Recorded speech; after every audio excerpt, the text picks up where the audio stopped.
नमस्कार दोस्तों, मैं आपका दोस्त अंकित नखड़। उम्मीद आप सब अच्छे होंगे।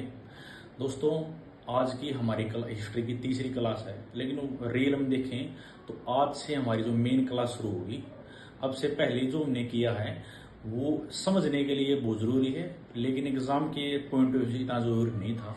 लेकिन आज एग्ज़ाम के पॉइंट ऑफ व्यू से बहुत ज़्यादा ज़रूरी टॉपिक है, जो कि एग्ज़ाम में आ सकता है, किसी भी एग्ज़ाम में। जो आज के टॉपिक का नाम है हमारा सोर्स ऑफ हिस्ट्री। दोस्तों, आप देखेंगे, आप किताबों में देखते हैं, जैसे एनसीईआरटी पढ़ते हैं, कोई भी किताब पढ़ते हैं, जैसे हिस्ट्री की है कोई भी, तो हम उसके बारे में आज अगर देखो अकबर, चंद्रगुप्त मौर्य, बाबर, इन चीज़ों के बारे में जानते हैं। लेकिन वो तो बहुत 500-700 साल पहले जीते थे, या कई जैसे हम वेद पुराणों के बारे में बात करते हैं, वो तो 1000 साल पहले की बात है। तो बात ये है कि हमें इन चीज़ों के बारे में पता कैसे चला, यानी इस चीज़ का सबूत क्या है, कि हम कैसे जानते हैं, हम कैसे कह सकते हैं कि भाई वो चीज थी, या रामायण थी, महाभारत थी, या वेद थे, पुराण थे, कब लिखे थे, किसने लिखे थे, कैसे पता चला हमें।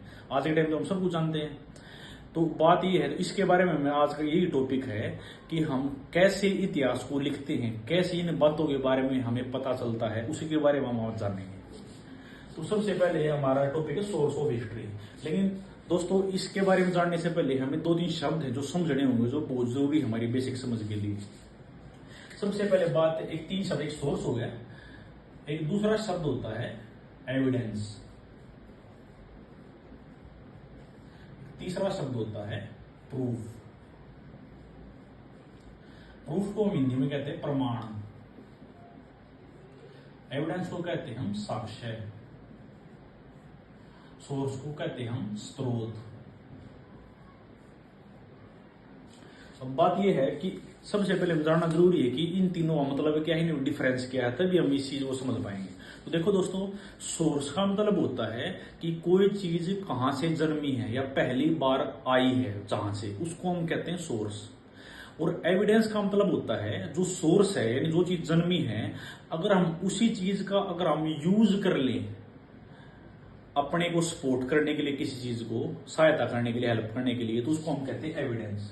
और प्रूफ का मतलब ये होता है जब हमारी बात बिल्कुल सच साबित हो जाए, सब मान ले कि हाँ भाई बात सही है, उसको हम कहते हैं प्रूफ। एग्जाम के लिए मान ली कोई केस अदालत में गया है, तो सबसे पहले अगर हम उस पर केस चलता, बातचीत होती है, तो कोर्ट कहेगा भाई इस चीज का सोर्स क्या है। तो मैंने कहा कि सर इस केस में चीज का सोर्स है किताब है, एक किताब से हमें किसी चीज के बारे में पता चला है, तो जो किताब होगी वो सोर्स, यानी उस किताब से पहले, उस किताब में ही कोई चीज जन्मी है, उससे पहले वो चीज कहीं मेंशन नहीं थी, कहीं भी बताई नहीं गई थी।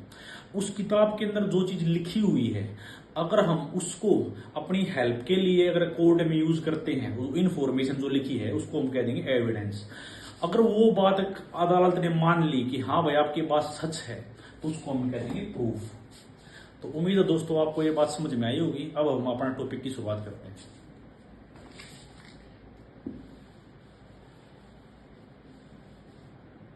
तो देखो दोस्तों, जो सोर्स है वो यानी स्रोत है, वो मेनली अगर हम इतिहास को लिखते हैं तो इतिहास को हम 3 चीजों के सोर्स के आधार पर लिखते हैं किताबों में।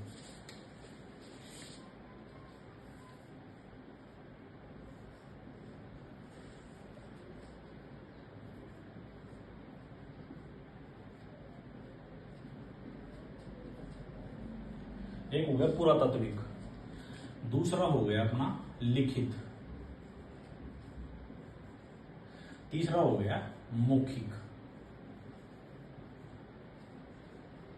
दोस्तों, इसको हम पुरातात्विक कहते हैं आर्कियोलॉजिकल, लिखित को हम रिटन, और मौखिक को यानी हम जो बोलते हैं।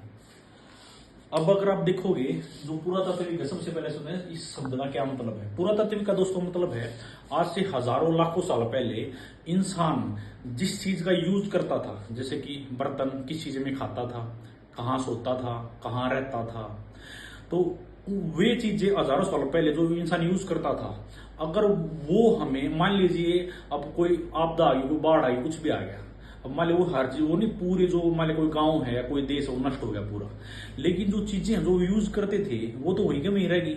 अब मान ली हजारों साल बाद अब हम उस जगह पे जाएं और उस जगह हम खोजबीन करें, तो मैं वो जो बर्तन है, जो चम्मच है, या कोई भी जहाँ रहते थे, कुछ भी चीज वो यूज करते थे, उससे हमें मतलब उसको निकाल कर या देख कर हम अंदाजा लगा सकते हैं ना कि पहले के लोग कैसे होंगे, क्या खाते होंगे, क्या पीते होंगे, क्या यूज करते होंगे, क्या पहनते होंगे। हम अंदाजा लगा सकते हैं उन चीजों से। तो पुरातात्विक का मतलब हो गया वे चीजें जो इंसान यूज करता था, यानी पूरा का मतलब हो गया प्राचीन यानी बहुत पुरानी चीजें। अब देखो जो पुरातात्विक है ना, उसमें पुरातात्विक का पहचान के लिए कह सकते हैं कि जिस चीजों को हम देख सकते हैं, छू सकते हैं, और वो जो पुरातात्विक होती हैं वो नॉर्मली क्या होता है, क्योंकि बहुत सारी पुरानी चीज हो जाती हैं हजारों साल पहले की, तो उस लाखों साल पहले की, तो कई बार क्या होता है नहीं, जैसे हवा चलती रहती है तो मिट्टी उसके ऊपर आती रहती है तो नीचे दब जाती है। कई बार खोद कर निकालनी पड़ती है पुरातात्विक चीजें, बिना खोदे भी वैसे नॉर्मली मिल जाती है, लेकिन कई बार खोद कर निकालनी पड़ सकती है। अब देखिए पुरातात्विक जो चीजें होती है वो मेनली उसमें चार चीज आती है, मेन 3 से 4 चीज आती हैं। पहले आती है इसमें स्मारक। अब स्मारक का मतलब हो गया मंदिर, मस्जिद। अब देखो स्मारक का दोस्तों मतलब ये है, कोई चीज अगर हम किसी चीज की याद में बनाते हैं तो उसको हम कहते हैं स्मारक। जैसे एग्जाम्पल ले लीजिए, ताजमहल शाहजहां ने मुमताज की याद में बनाया था, तो स्मारक का ये मतलब हो गया। तो नहीं जरूरी नहीं वो किसी इंसान की याद में बनाया जाए, वो किसी मान लिया कोई ऐसा कोई घटना घट गई उसकी याद में बना सकते हैं हम। जैसे मान लिया अपने गांव में जैसे होता नहीं कई बार जैसे फौज में कोई शहीद हो गया तो उसके नाम पर हमने कोई स्कूल बना दिया या कोई मूर्ति बना दी, तो वो भी स्मारक है। तो इसका मतलब किसी की याद में हम कोई चीज बनाते हैं उसको हम कहते हैं स्मारक। अब स्मारक में मंदिर, मस्जिद, ऐसी ऐसी कई चीजें आ जाती है, मूर्तियां। अब तो इसमें जो सेकंड चीज है वो आती है कलाकृतियां।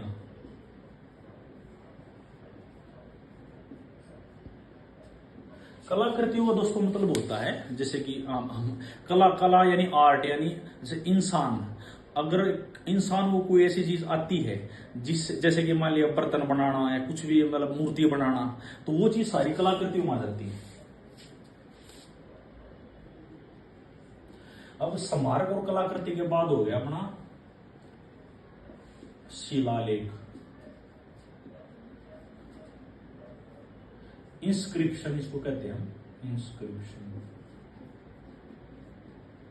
शिलालेख, शिला का मतलब होता है पत्थर, यानी जैसे मान लीजिए कोई जैसे पत्थर है या फिर कोई पत्थर की बड़ी सी दीवार है, अगर आप उस पर कुछ भी लिखते हैं और उसको जैसे अशोक, आपने अगर थोड़ा बहुत कभी पढ़ा हो तो अशोक है, जैसे हम पढ़ते हैं ना एग्जाम, कंप्यूटर एग्जाम में, अशोक के शिलालेख। इसका मतलब क्या है, अशोक ने बड़ी बड़ी पत्थर की दीवारों पर कुछ लिखा या लिखवाया, या फिर कोई पत्थर है छोटा उस पर कुछ लिखा, तो उसको हम कहते हैं शिलालेख।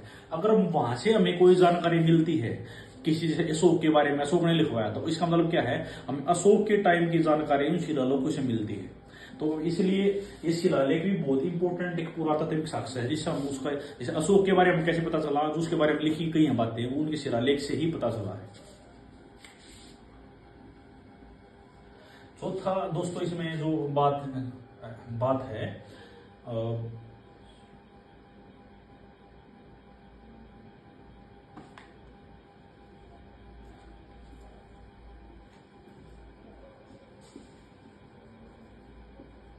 सिक्के, वो मुद्राएं। जैसे आप देखोगे दोस्तों, जो पुरातात्विक एक बहुत इंपॉर्टेंट साक्ष्य है, जैसे आप देखो ना चंद्रगुप्त है, अशोक है, उन पे जो वो नहीं जो सिक्के जारी करवाते थे, जो कि जैसे हम आज 8 सिक्के आज चलते हैं, जैसे गांधी के सिक्के या जो हम गांधी छिपा रहता है, तो जो अपने अपने जो सिक्के चलाते थे उस पर अपनी मूर्ति या फिर अपना जो मतलब चेहरा है वो लगवाते थे, तो ताकि उससे पता चले भाई ये किसकी मुद्रा है। तो इसका मतलब अगर मान लिया हमें चंद्रगुप्त की मुद्रा मिली तो हम पता लगा लें भाई चंद्रगुप्त के टाइम की मुद्रा है, उस टाइम पे यूज होती थी। अब आते हैं दोस्तों लिखित साक्ष्य पे। अब लिखित साक्ष्य में देखोगे आप, जो हमारे वेद हैं, पुराण हैं, उपनिषद हैं, इसके अलावा रामायण है, महाभारत है, तो ये चीजें आती थी, मतलब यानी कि किताबें लिखी होंगी। वेद वेद मतलब वो किताब है जिसके बारे में हजारों साल 2-3 हजार 4-5 हजार साल पहले के बारे में बात लिखी है कि उस टाइम पे क्या क्या होता था, लोग कैसे कपड़े पहनते थे, क्या खाते थे, क्या पीते थे, कैसे अपना जिंदगी बिताते थे। इन उस चीजों के बारे में पता चलता है उस टाइम पे क्या होता था, कैसे होता था।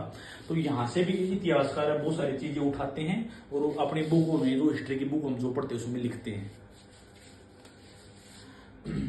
अब मौखिक दोस्तों, मौखिक का ये मतलब है जैसे नहीं हमें हमारे दादाजी दादी जी बहुत सारे कहानी सुनाते थे, तो नहीं पीढ़ी दर पीढ़ी जो हमारे पूर्वज हैं जो हमें कहानियों सुनाते थे उसके तहत बहुत सारी परंपरा, एक परंपरा शब्द होता है, परंपरा मतलब होता है जो हमें अपने पूर्वजों से कोई चीज मिलती है, पूर्वज दर पूर्वज। जैसे दादा ने पिता को दी, पिता ने बेटे को दी, पिता ने अपने बेटे को दी, तो ऐसे जो सीक्वेंस जो चीज चलती रहती है उसको हम कहते हैं परंपरा।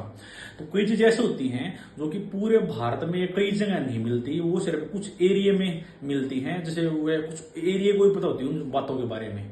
जैसे मान लिया अब शिवाजी हैं, आज के टाइम में तो नेशनल हीरो बन चुके हैं, लेकिन एक टाइम था नॉर्मली उनके बारे में सिर्फ महाराष्ट्र में ही मेनली पता था, ज्यादा और लोगों के बारे में पता नहीं था। तो अगर हमें शिवाजी के बारे में जानना होता था तो हमें महाराष्ट्र में जाना पड़ेगा, उस चीज के बारे में सुनना पड़ेगा, देखना पड़ेगा। और बेसिक कई कहानी होंगी उसके बारे में जो कि हमें नहीं पता, लेकिन वहां के लोगों को पता होगा, उस एरिया के लोगों को पता होगा। तो ये होती है मौखिक में, यानी जो बोल कर हमें लिखी कहीं लिखी नहीं है ना, कहीं दीवारों पर कहीं भी नहीं है, लेकिन बोल कर जो हम आगे बढ़ाते चलते हैं उसको हम कहते हैं मौखिक साक्ष्य। तो दोस्तों इन 3 चीजों के आधार पर हम जो अपने इतिहास को लिखते हैं, जो किताबों में लिखा, जो हमें पढ़ाया जाता है, वो इन 3 चीजों के आधार पर जो इतिहासकारों ने लिखा है। अब देखो दोस्तों, ये ऐसा नहीं कि सभी चीजें लिखी जाती है, जो जरूरी चीजें होती हैं, जो जिसका पूरे देश पर या विश्व पर या बड़े एरिया पर कोई प्रभाव होता, असर होता है, सिर्फ उन्हीं चीजों को इतिहास में लिखा जाता है या बताया जाता है। हर चीज को हिस्ट्री में नहीं लिखा जाता या हर चीज को नहीं बताया जाता। तो उम्मीद है दोस्तों आपको ये क्लास पसंद आई होगी। अगर पसंद आई है तो लाइक करना, शेयर करना, सब्सक्राइब करना। धन्यवाद।